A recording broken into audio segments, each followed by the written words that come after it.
Okay, welcome everyone, and good morning, or good afternoon, or good evening, depending on your time zone. And I'm delighted to welcome all of you today at our webinar of our Gender Lecture Series 2025 on the building blocks of gender studies, practical pathways to equality. My name is Federica Cristani, head of the Center for International Law here at the Institute of International Relations Prague, and I'm very happy to introduce this new gender lecture series, which I had the honor to co-organize with my great colleague, Professor Lisa Fornale from the World Trade Institute University in Bern, in the framework of the Horizon Europe HR Just project and the WTI Know the Gap program led by Professor Fornale at the World Trade Institute. This lecture series actually builds on a previous gender lecture series 2024 on the building blocks of gender studies organized by Professor Fornale. And this year we are focusing on practical implications of gender studies in some of key areas of work. And today we are delighted to host Ms. Celine Georgi for this webinar on CEDAW and the pursuit of gender equality, evolution, impact, and the groundbreaking General Recommendation number 40 on the equal and inclusive representation of women in decision-making system. Celine is a jurist specialized in international law with a focus on women's human rights and gender equality. She holds a maîtrise en droit international européen from Université Paris 8, Créteil, and a LLM international law from the University of West of England, where she concentrated her research on a feminist perspective in international law. And since 2013, Selena has worked with the United Nations with a focus on women's human rights at both the Office of the UN High Commissioner for Human Rights and the UN Women. And at the Office of UN Commissioner of Human Rights, Celine has contributed significantly to the Human Rights Treaty branch, supporting various treaties bodies, especially the Committee on the Elimination of Discrimination Against Women. And her work with the CEDAW has included supporting country reviews, inquiry procedures, and general recommendations, like General Recommendation 13 on elimination gender-based violence against women, updating General Recommendation 19, and most recently, General Recommendation 40 on women's equal inclusive representation decision-making system. And her work with the Women's Human Rights and Gender section of the Office, UN High Commissioner for Human Rights, has been focusing on gender integration, including supporting the Gender Accreditation Program of the UN on gender-based violence prevention. And at UN Women, she has supported human rights work on the communication procedure for the Commission on the Status of Women, coordinated UN country teams reporting to CEDAW, and supported field offices' engagement with the UN human rights mechanism. And today she's going to present the origins, evolution, and impact of the CEDAW Convention, established to confront persistent systemic discrimination against women. And her presentation will highlight also the transformative General Recommendation 40 on equal and inclusive representation of women decision-making system, illustrating how gender parity is both a right and a governance tool essential for building just, resilient, and inclusive society. So just before we start the discussion, some practical issues for today's webinar. I will hand over to Celine in a moment, and she will present for about 30-40 minutes, and then we will have time for discussion. You are very welcome to use the chat box in Zoom for any question, comments during or after the presentation, and I will hand over all comments and questions to Celine at the end of her presentation. So please make use of the chat box. Also, we are recording this webinar, and we will then find the recording on our HR Just Intersect Observatory website. So without further ado, I'm handing on over to Celine. Thanks a lot for joining us today, and I'm very much looking forward to the presentation and discussion. So please, Celine, thanks a lot. Thanks so much, Federica, and welcome everyone. Thanks so much for joining today.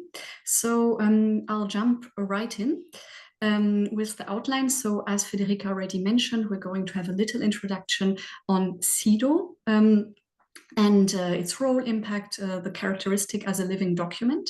And then we're going to really look a bit deeper into General Recommendation number 40, or GR40 as I like to refer to it, and its specificities, notably while it is groundbreaking. So What is CEDAW? CEDAW is the Convention on the Elimination of All Forms of Discrimination Against Women. It was adopted in 1979, and it is ratified by 189 states parties, so it enjoys near universal ratification, and it enshrines state parties' obligations in relation to both civil and political, as well as economic, social, and cultural rights, so both rights groups in one treaty.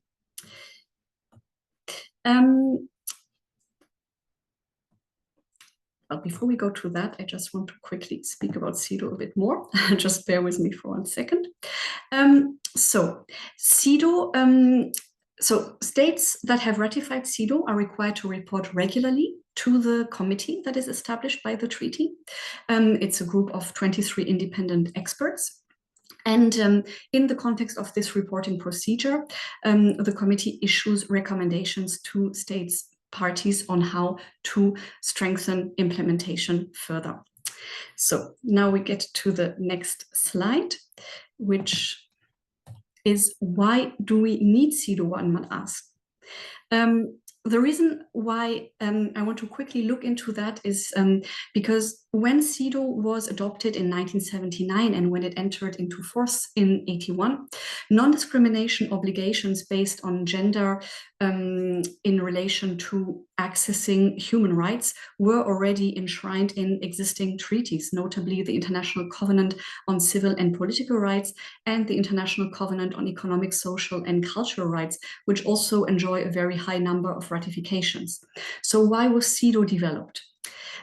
Existing human rights treaties, while of course being of key importance, were found to not sufficiently account for the specific forms of human rights violations that women will face for 2 reasons. First of all, because they were focused more on the relation state versus individual, so violations by the state directly against the individual, and they focused less on the so-called private sphere, so more on the public sphere, whereas many violations against women will happen in the private sphere of the home and the community and will be related to domestic violence, violations of family law, forced marriage, child marriage, etc.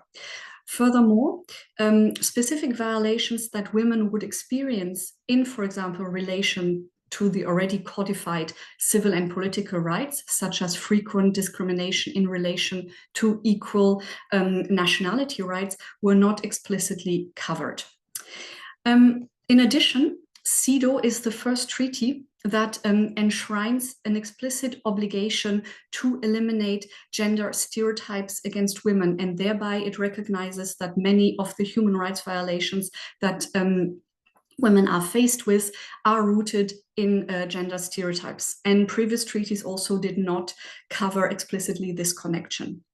And CEDAW also enshrines the obligation to take legal and other measures towards the practical realization of gender equality, which then goes beyond the mere non-discrimination obligations.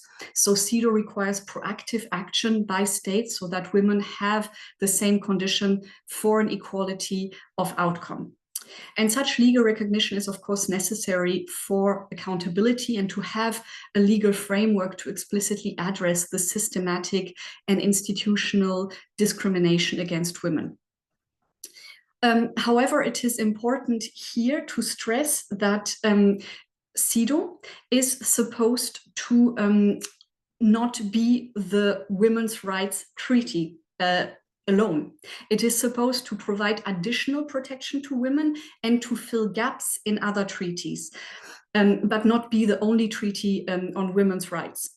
The neutral provisions from the other treaties, of course, need to be interpreted from a gender equality perspective to adequately capture the specific human rights violations that women will face. And this is luckily, of course, increasingly done. So the CEDAW structure, very quickly. So it is a preamble, 30 articles, 16 substantive articles with the concrete obligations. As I said, civil and political rights, economic, social, and cultural rights, as well as a few cross-cutting articles which have elements of both rights groups in one article, such as the article on rural women or on family obligations, which is another illustration by the CEDAW Convention that violations against women often span multiple spheres and cannot be addressed only from one side. The non-discrimination obligation in CEDAW, as I already alluded to, refers to eliminating discrimination, but also proactively creating conditions for an equal start. That is the substantive equality obligation. So the aim is to give women an enabling environment to freely develop their personal abilities and not be constrained by gender stereotypes and prejudices.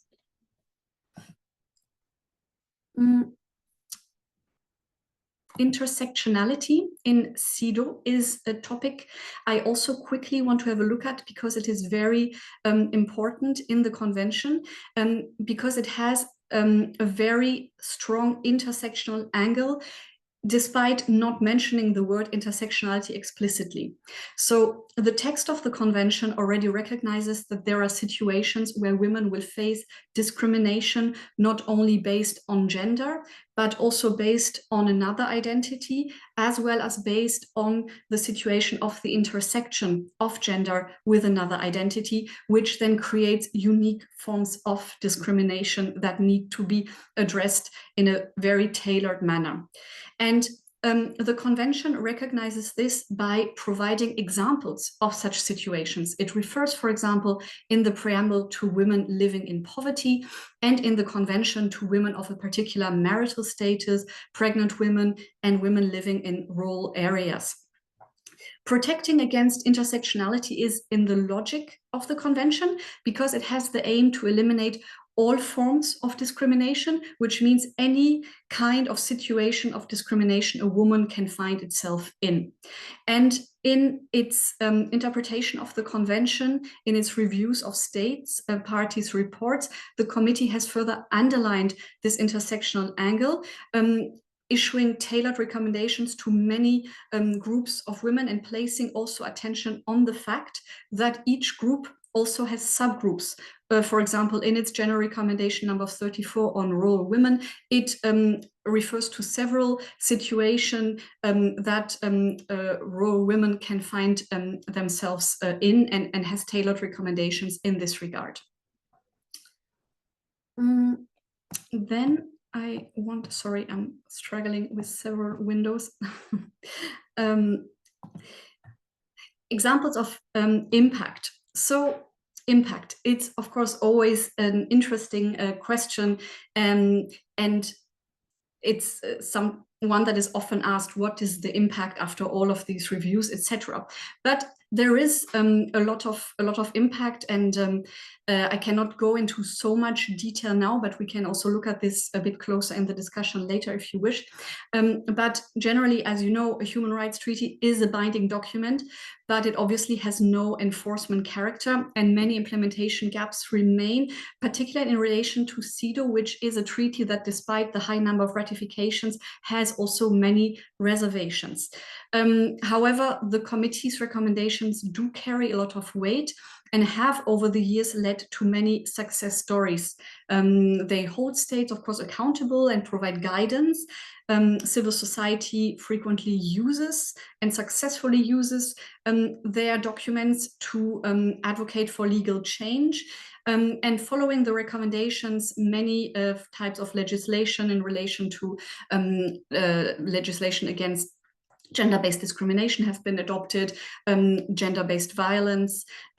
Also, the convention has been cited by courts and tribunals, both at national as well as regional levels, to deliver judgments on gender equality. And many countries have also, based on CEDAW, created gender equality mechanisms at national level to coordinate the implementation of policies aligned with CEDAW and to follow up on the recommendations by CEDAW.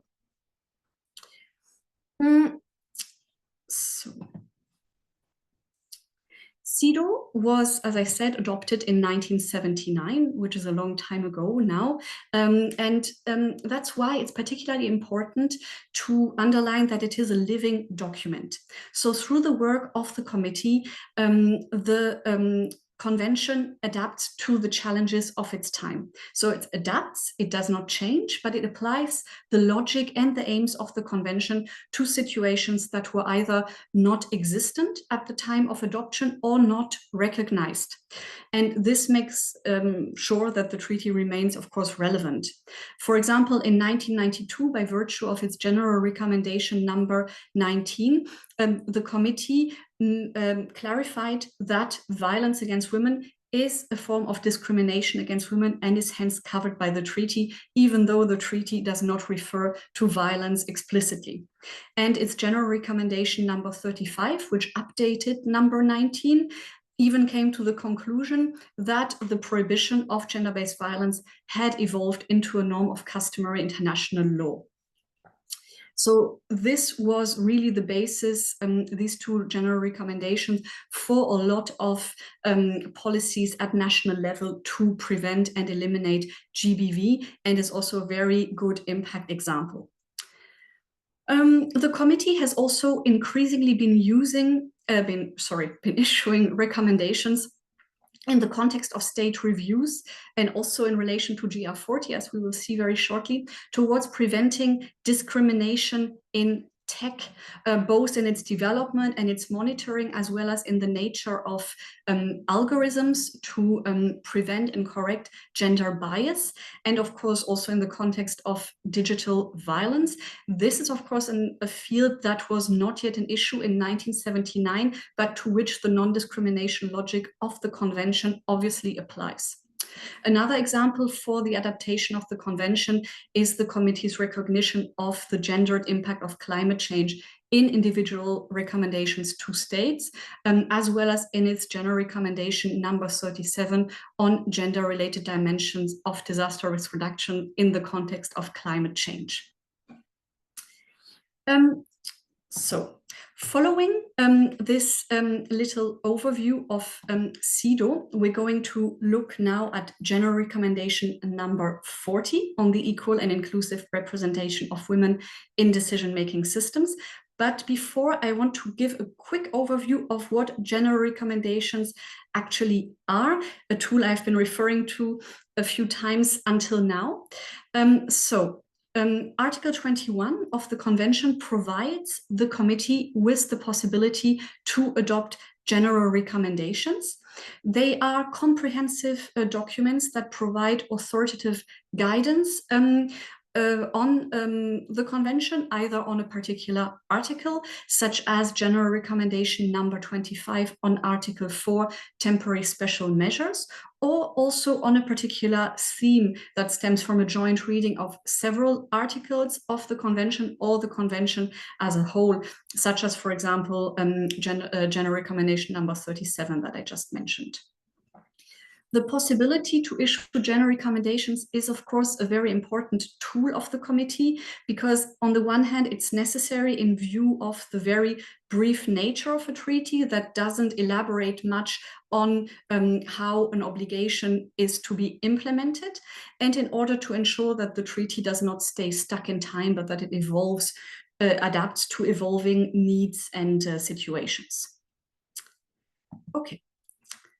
And here I have put some key general recommendations from previous years, such as violence, temporary special measures, conflict, access to justice, and of course now GR40, which we will dive into. So, little overview. A key ask of general recommendation 40 is 50-50 parity.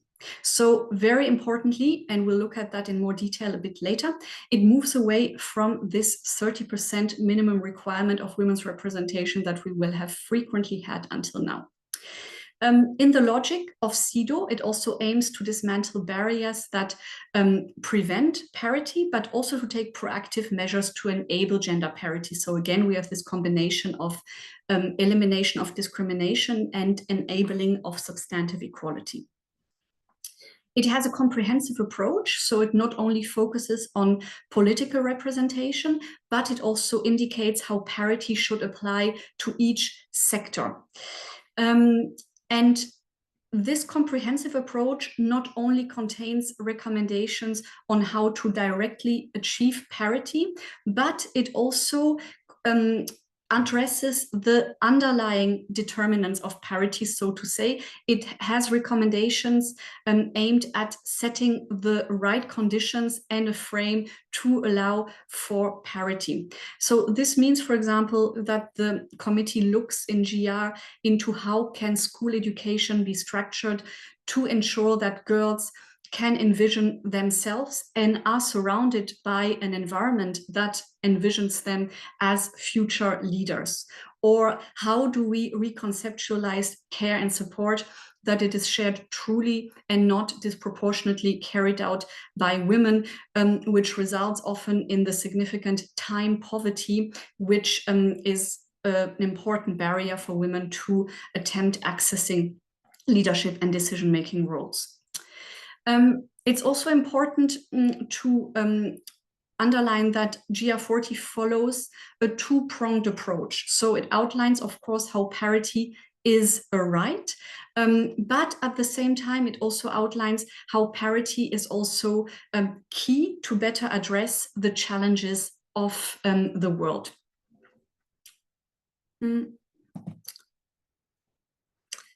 So that's why it has the following structure. So it really starts by elaborating with what it calls game-changing challenges, where it elaborates how parity is key to address the challenges of the world.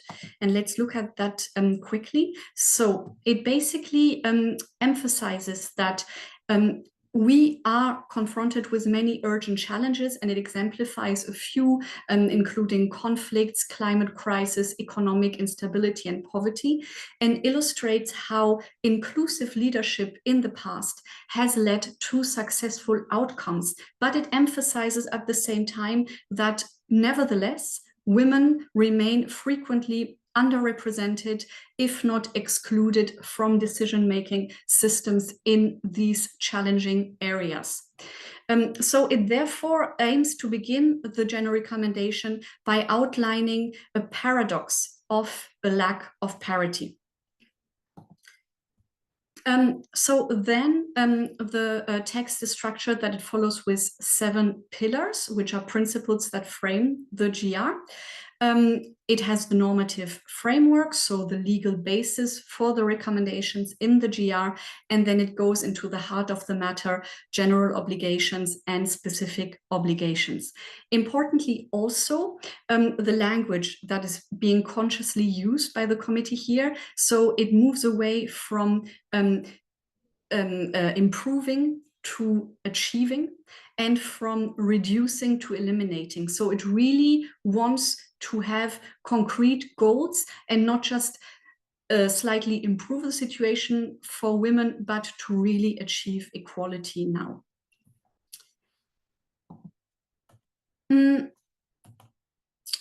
So the 7 pillars, as I just mentioned. So following these game-changing challenges, the GR continues with 7 pillars. It's also a novelty in relation to general recommendations.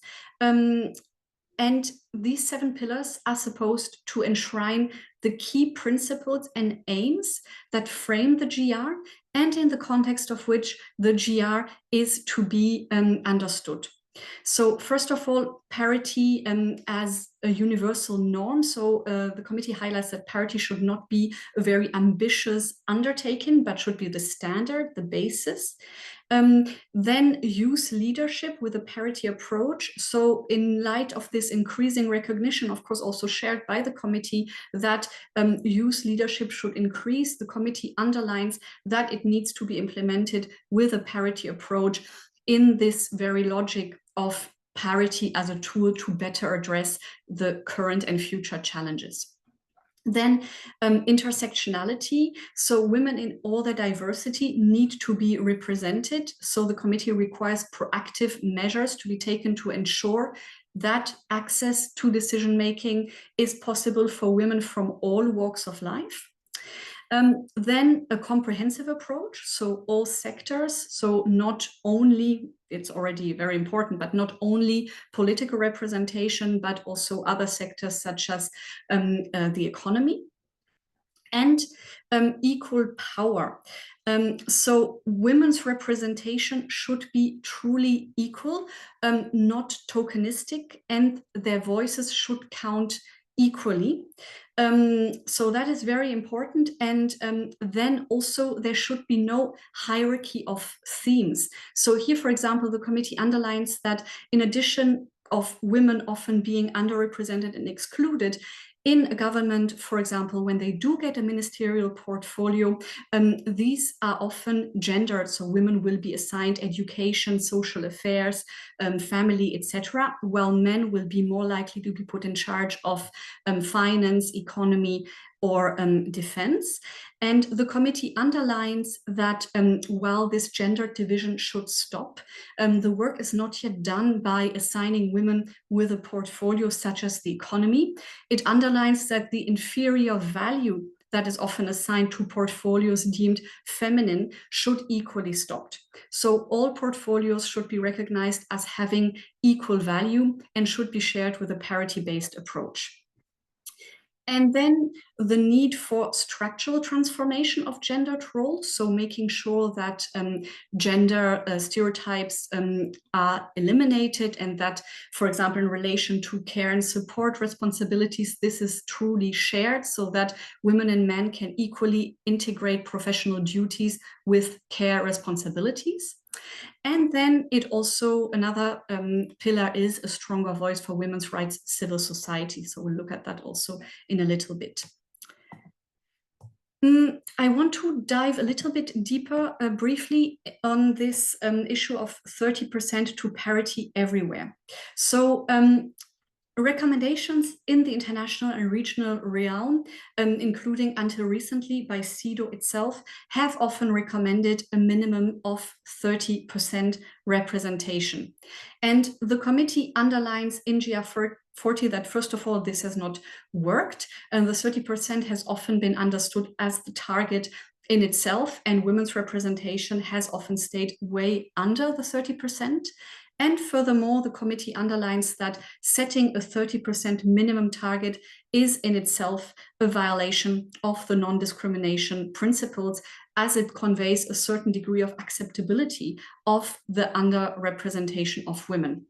And furthermore, gender parity is necessary for a true change to dismantle structural gender biases in institutions and decisions made. So now we dive into the heart of the GR, the general and the specific obligations. So let's have a look at the general obligations. They contain recommendations, first of all, starting with in relation to eliminating discriminatory legislation and discrimination generally to set a key basis for achieving parity. Importantly, they also, and I want to have a quick look at that, they also contain recommendations to enshrining gender parity in the Constitution to make sure that it is stabilized, that it is not dependent on the goodwill of a given government in power. So the aim is really to institutionalize parity. It should become a principle that cannot be removed. And the recommendations throughout the text, I mean, of course, there's the one on the Constitution, but also the other recommendations really aim at a sustainable fixation of parity at a systemic change. Intersectionality is, of course,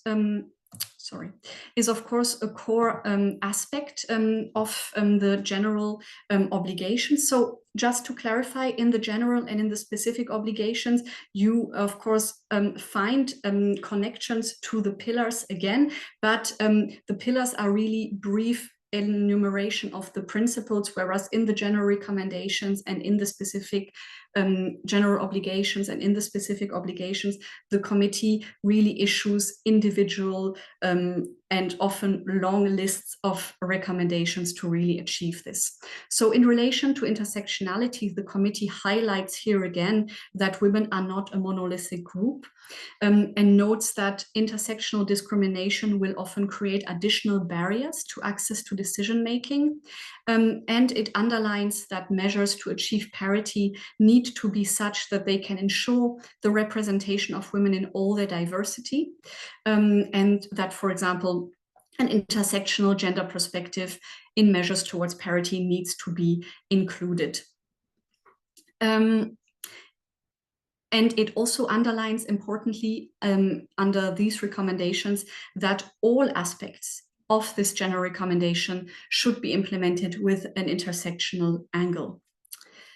Then it issues, it has a little section on dismantling gender stereotypes, which is of course also a key feature, with recommendations in relation to education, awareness raising, and cooperation with various professional groups and community leaders to dismantle gender stereotypes. It contains here again recommendations in relation to truly equal and not tokenistic representation. So really making sure that women's voices count equally, and that their representation is not just symbolic.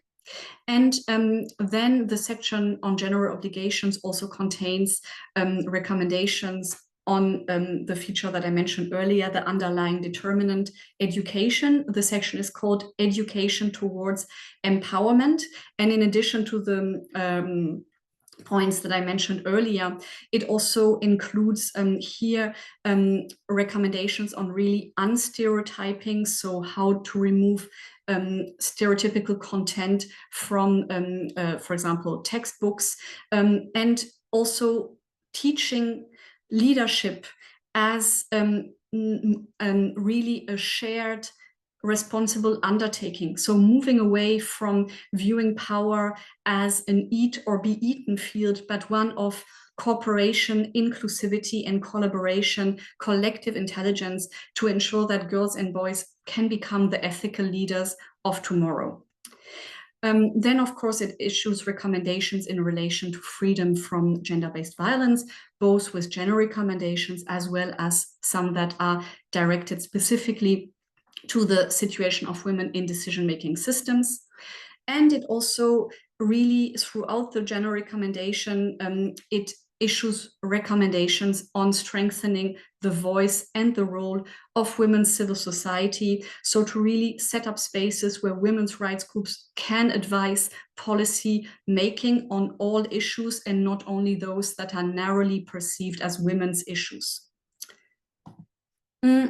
Then it goes into the specific obligations. So here the committee includes sector-based recommendations in relation to achieving equal and inclusive representation. And of course, in the logic of the convention and the GR, parity should of course be the rule in every sector, but in light of the limit of words, of course, only a few sectors can be referred to in more detail here. And I would like to briefly unpack some of them. Here we have parity in political representation, of course, a very important classic sector where the committee issues recommendations, for example, in relation to strengthening access to financial resources, a frequent obstacle for women who wish to run for an office. It also contains recommendations in relation to adopting parity-based electoral laws, as well as corresponding regulations within parties. And I want to place one brief attention on the recommendation to mentorship. So the committee consciously decided to focus more on mentorship instead of capacity building, as it found that the frequent recommendations to provide access to capacity building when we speak about increasing women's political representation conveys the assumption that women are not able. The committee highlights that women are not less able than men, but an area where they often are disadvantaged disadvantaged is access to mentors and role model who can give them advice on embarking on such a career. Then we have parity in international decision making, also an important area of the GR. So here it's about achieving equal and inclusive representation at the level of international and regional mechanisms. Also, I mean, first of all, because women are very underrepresented there, and also because many impactful decisions are taken at this level, such as, for example, climate, in relation to climate change, in relation to trade, etc. And recommendations to ensure equal access to international roles, for example, are included here. So to make sure that at national level, there is really equal access for women and men to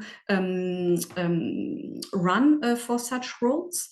And also it contains recommendations on incorporating a gender perspective into foreign policy work. So for example, the adoption of a feminist foreign policy and how it could be structured.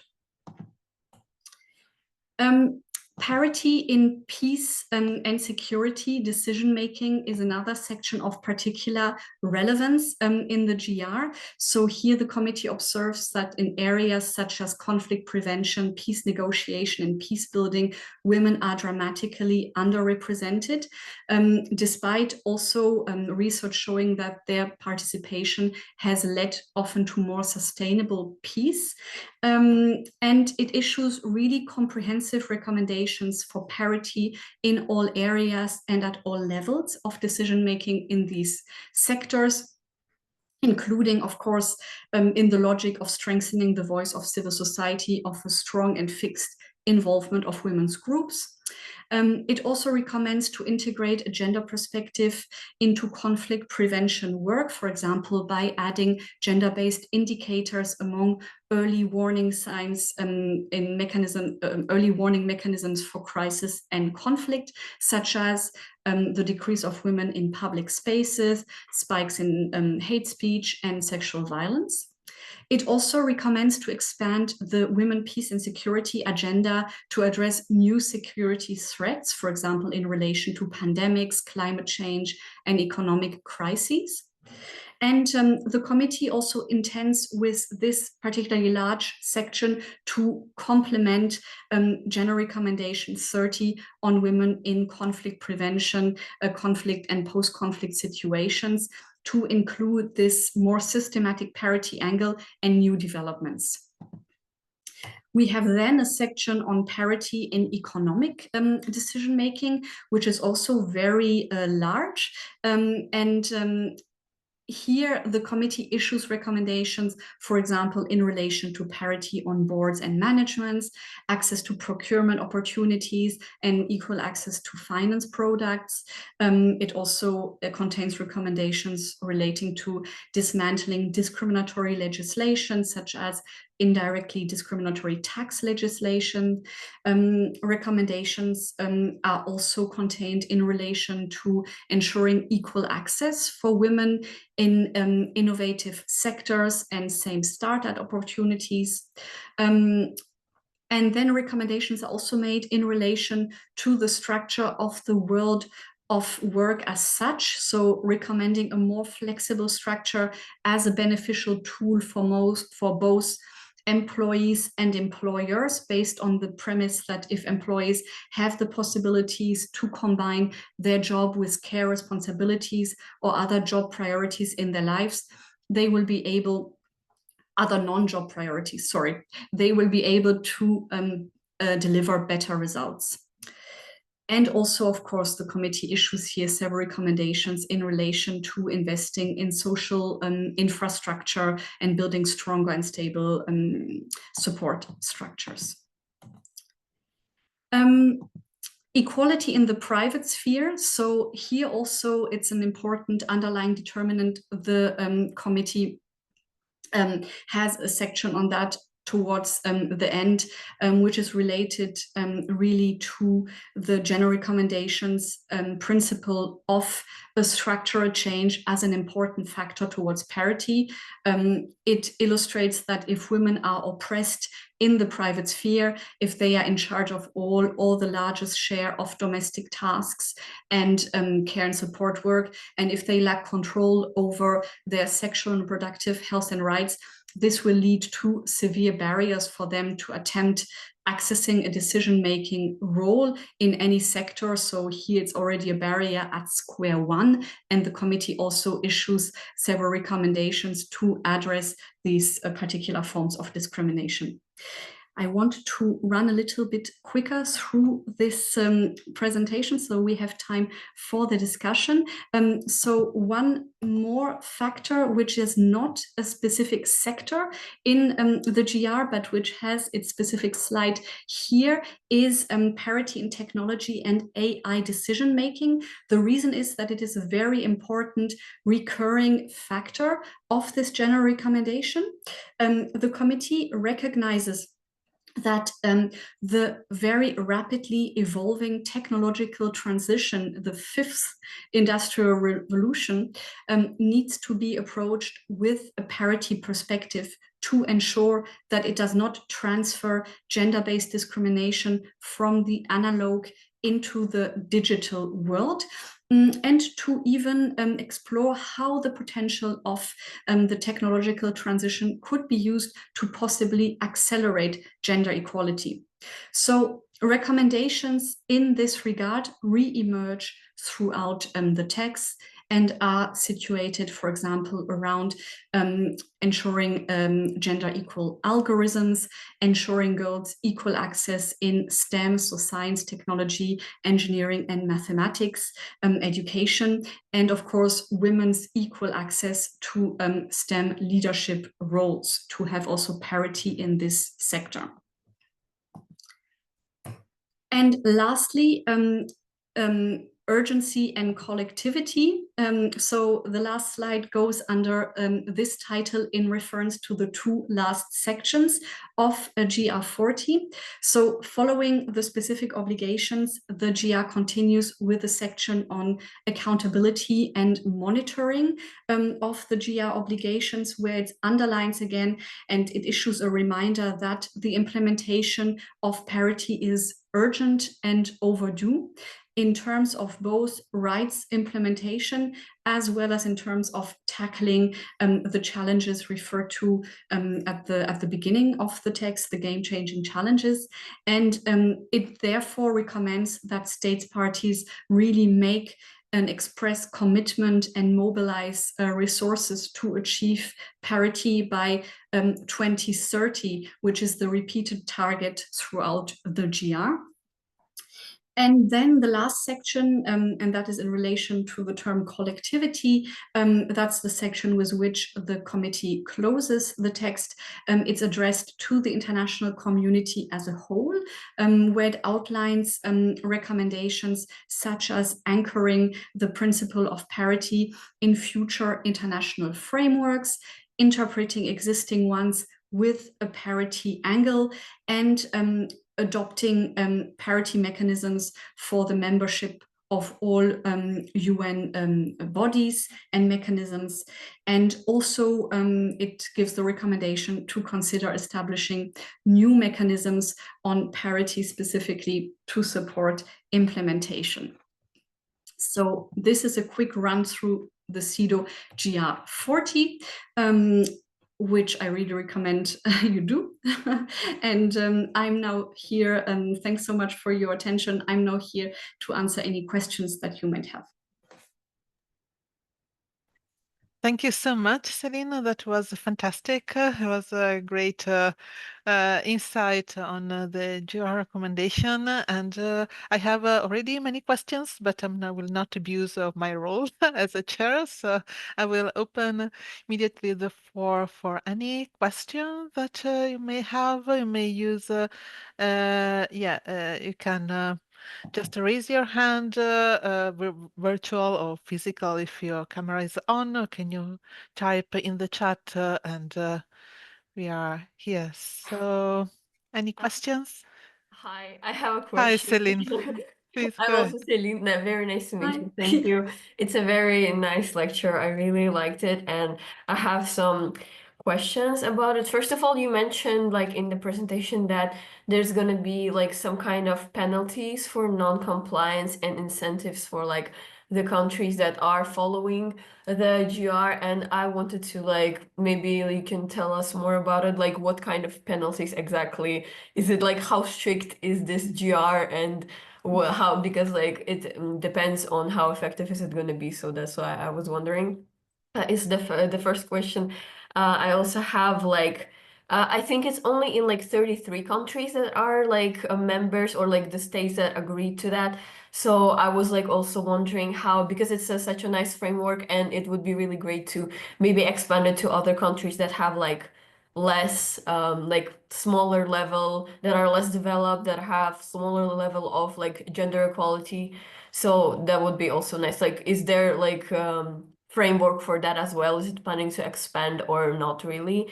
And last also question that I have, if there is a specific set of recommendations for particular countries, because it's also like the implementation of everything and like the plans, it widely depends on the context of a particular country, and like some recommendations may not be really useful for one country that is a member, but then useful for the other. So yeah, that's it. Thank you. Thank you so much, Celine, and very nice to meet you. So first of all, just to clarify, and maybe that was not clear on the slide, a general recommendation is a body, is a text of soft law. So the treaty is the binding instrument that gets ratified, and then the general recommendation is an authoritative interpretation of the treaty, but it doesn't have binding character like the treaty. So, but generally, even the treaty has no enforcement. So the penalties does, of course, not refer to the GR not being implemented by member states, but it is a recommendation in the GR that occurs in relation to several sectors, where, for example, the committee recommends to states parties to have an interplay of incentives to adopt parity criteria, as well as penalties, for example, in relation to political parties that they should have both an incentive to adopt a parity-based list, as well as the government, the individual state can consider having a penalty if they do not wish to do that. But that's just a recommendation by the committee to have this two-pronged approach. Then your last question in relation to different recommendations per country. I mean, the situation is as such that the general recommendation has recommendations that are first and foremost addressed to all countries. So it's really a general framework. But then when the individual states that have ratified the convention come in front of the committee to report about their efforts, then the recommendations are particularly tailored, of course, to the situation of the country. And also the committee, of course, uses the general recommendations as a basis for its recommendations to the individual country. And so it will, of course, then maybe look at the GR and see, okay, there is a problem in relation to, for example, political representation or representation on management boards. Which recommendations can we take from the GR and maybe tailor it in a way that it is particularly feasible and particularly relevant to that country. Your second question, I just would like to ask for some clarification. What I am afraid I did not understand what you meant with the 33. I mean, like the how many, I just, okay, it's like a general recommendation as far for the countries, but for the website, I just looked through the website, like how many countries that like signed already or like the states parties that like received kind of like the Ah, submission or like something like this. I So see, I maybe see. I saw this, yeah. No worries. No, I think so on the website, the what you probably saw is so in the context of the development of the GR, it's a very consultative process that the committee did. So where it organized regional consultations, but also it did call for comments. So it did a call for initial submissions, and it also did a call for comments to the initial draft. And here, many states parties sent suggestions on what should be included in the draft. So it might be that states parties are not required to sign the GR per se. It is basically just a tool that the committee provides to states parties to strengthen the implementation of the obligations under the treaty, to basically get some more information on which measures they can do to reach these.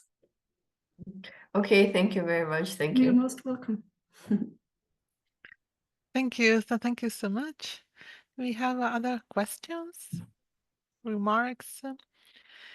In the meantime, I wanted also to ask you, Céline, because as you mentioned, yeah, the GR40 process was a very consultative process. It's a very long process, and I was I was wondering because it was adopted, if I'm not mistaken, in October last year, and since then, if you have had any view, how was the reaction of states to this GR well adopted? If you already see, or the CEDAW has already seen some positive impact or any impact on this GR recommendation? Thank you. Yes, so there was a very so the GR was indeed adopted in at the last session of last year, and it had a big launching event. So over 70 states attended the launch, which was really a new record, and there were many oral interventions in support of the GR. So it was really a very big expression of support that the committee was very happy about. So it really showed that there is a very strong support for this notion of equal and inclusive representation of women. And since that session, there has been one other session of the committee this February, and the next one is coming up in June. So I would say it's maybe a little early to make really an analysis how, like, which changes have been made in relation to, for example, legislation, parity measures. But for example, the CEDAW now in its recommendations, in its concluding observations, so the recommendations it gives that I was just telling Céline about, it gives to the individual states, is really now systematically speaking about parity. So until recently, it was also speaking of these 30%. Now it's really parity. And the anecdotal observation really shows that, for example, in discussions with the committee, in submissions to the committee, in panel discussions everywhere. So there is a change of consciousness, where often before 30% was being discussed, really 50% is starting to become more and more mentioned. It's just, I mean, it's not based on an analysis, it's just my anecdotal impression of being in several events in this regard. So I think this is a good starting point. But of course, it is very important to continue working towards that. And that's why the committee has also set a deadline that could be seen as quite ambitious, of 2030, but it has done so consciously, because that is the deadline also for the implementation of the SDGs, where the committee really underlines parity is really also a key tool to implement them. And also because if no ambitious deadline is set, then the experience really is that it takes long. We know it's a human trait. We need to have ambitious deadlines, especially for important things like gender equality. Thank you. So thank you so much.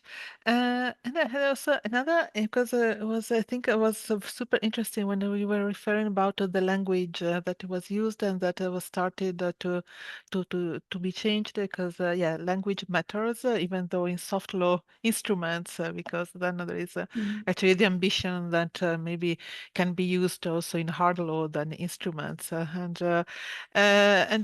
yeah. If you from your experience, this is more from your experience. How is to change? How is the process of changing this language? I mean, was it how I mean, I imagine that it was a difficult process, but maybe. And my question is that this change it was something that was coming up through the different consultation with states and the other stakeholders, or was something more than the CEDAW committee wanted to push for?